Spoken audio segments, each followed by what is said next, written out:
ரொம்ப ஹெல்த்தியான மொறு மொறு மொறு மொறுன்னு சாஃப்டாக அதே சமயம் ரொம்ப டேஸ்டியான தக்காளி தோசை செய்முறை பார்க்கலாமா? ஒரு ஃபுல் கிளாஸு சம்பா கோதுமை எடுத்திருக்கேன். ஒரு ஃபுல் கிளாஸ் தண்ணி விட்டு கிட்டத்தட்ட ஒரு 15 நிமிஷம் நம்ம ஊற வச்சு அப்படியே வச்சுக்கலாம். 3 தக்காளி பழம் கழுவிக்கிட்டு 2 2 ஒரு தக்காளி பழத்தை 4 கட் பண்ணிக்கலாம். அந்த காம்பெல்லாம் நம்ம எடுத்துக்கலாம். மின்னல் காட்டினார், 1000 ஆசைகள் என்னில் ஊட்டினார், ஏனோ ஏனோ நெஞ்சை பூட்டினார், இரவும் பகலும் என்னை வாட்டினார், இதயம். சம்பா கோதுமை ஊற வச்சிருந்தது பத நல்லாவே ஊறி இருக்கும். அப்படியே ஒரு மிக்சி ஜாரில் சம்பா கோதுமையை கொட்டிக்கலாம். நம்ம கட் பண்ணி வச்சுருக்கிற 3 தக்காளி பழமும் இந்த சம்பா கோதுமையோடு நம்ம சேர்த்துக்கலாம். இதோட உங்களுக்கு காரத்துக்கு தேவையான அளவுக்கு காஞ்ச மிளகா, நான் வந்து 5 காஞ்ச மிளகா போட்டிருக்கேன். 1 ஸ்பூனு சீரகம் போட்டிருக்கேன்.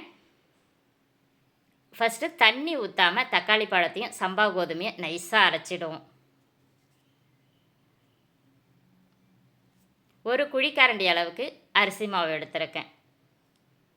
எந்த அளவுக்கு நம்ம அரிசி மாவு எடுத்துருக்கிறோமோ அதே குழிக்கரண்டி அளவுக்கு கோதுமை மாவும் போட்டிருக்கேன். தேவையான அளவுக்கு சால்ட் உப்பு சேர்த்துக்குங்க. 1 குழிக்கரண்டி அளவுக்கு தயிர், புது தயிராக இருந்தால் இன்னுமே சிறப்பானது. திரும்பவும் மிக்சியில் போட்டு நைஸாக அரைச்சிக்கிட்டு ஒரு பாத்திரத்தில் மாற்றிக்கலாம். 1 கிளாஸ் தண்ணி ஊற்றி நல்லா மிக்சி ஜாரை கழுவிக்கிட்டு இந்த மாவோட ஊற்றிக்கலாம்.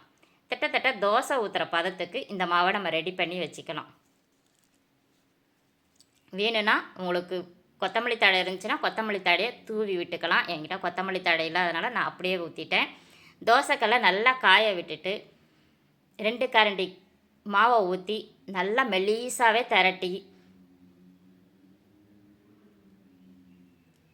மழைச்சாரல் மாதிரி எண்ணெயை தூவி விட்டு வேக விட்டிங்கன்னா நல்லா சவன்னு இருக்கும். தோசை ஊற்றும் போதே கமகமன்னு வாசனையாகவும் இருக்கும், ஒட்டவும் ஒட்டாது, மொறு மொறு மொறு மொறுன்னு சாஃப்டாக இருக்கும், அதே சமயம் டேஸ்டியாகவும் இருக்கும். கண்டிப்பாக குழந்தைங்களுக்கு செஞ்சு கொடுங்க. காலையில் டிஃபனாகவே முழுசாக இதை சாப்பிட்டிங்கன்னா ஃபுல் சத்துமே நம்ம உடம்புக்கு கிடச்சிரும்.